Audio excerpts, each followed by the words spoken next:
You know, when you first start teaching in prison, I think you're just confronted with a prison reality. When a teacher enters any classroom, we're pretty free. And for me, you know, I'm very hyper and I move around a lot. I might even roll around on the floor. But when I teach inside of prison, there's certain other things that I have to be aware of. During that first semester, if I would have seen you rolling around on the ground, it would have been an automatic emergency. What is he doing rolling on the ground? Is he okay? That would have been an absolute mess. When you heard Bakersfield College was going to be coming into your facility, what were your initial thoughts? Initially, I was reluctant, like many officers on the yard. I remember the first day of class when we introduced ourselves to each other, and there was this kind of a little standoffishness, like, look, you know, I work out all the time. I don't, you know, what are you going to do for me if anything happens? In my mind, I'm thinking, well, you know, you haven't seen when things go sideways. You know, I've had a lot of time to reflect on that day and others, and the majority of those guys that were in those college classes came directly out of my housing unit. You know, these guys would come back energized and excited. I think his goal was to inspire these guys to become, you know, better men, make better decisions, and ultimately to be productive members of society if that opportunity was given to them. You know, one of the catchphrases of California community colleges is to meet students where they are. You know, I've taught overseas, I've taught on military installations, I've taught in a lot of different classrooms and environments, but this one I knew would be different. Funny enough, it wasn't that different.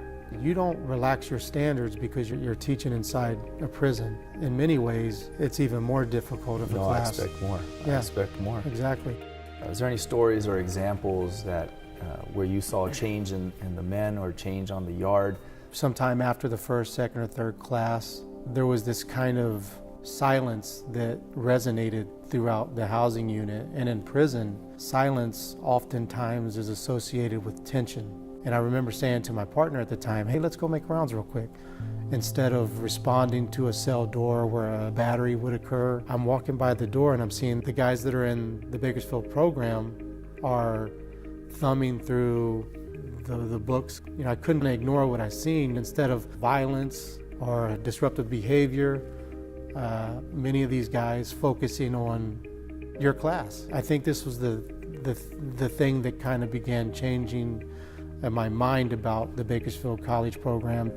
You know, there's no doubt that it made the institution a safer place. I have no doubt that the public will be a safer place in the end. What would you say to someone who's hesitant to see like a Bakersfield College or a college program come into a facility?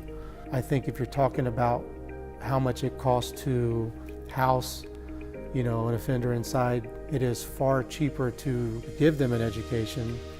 The other thing is that it reduces recidivism. This will give them an opportunity to sustain a living and not make desperate decisions when they parole. You know, if you're really trying to make a difference, if you're really trying to ensure everybody's safety and, you know, inside the walls and outside the walls, then this is a program that truly affects that.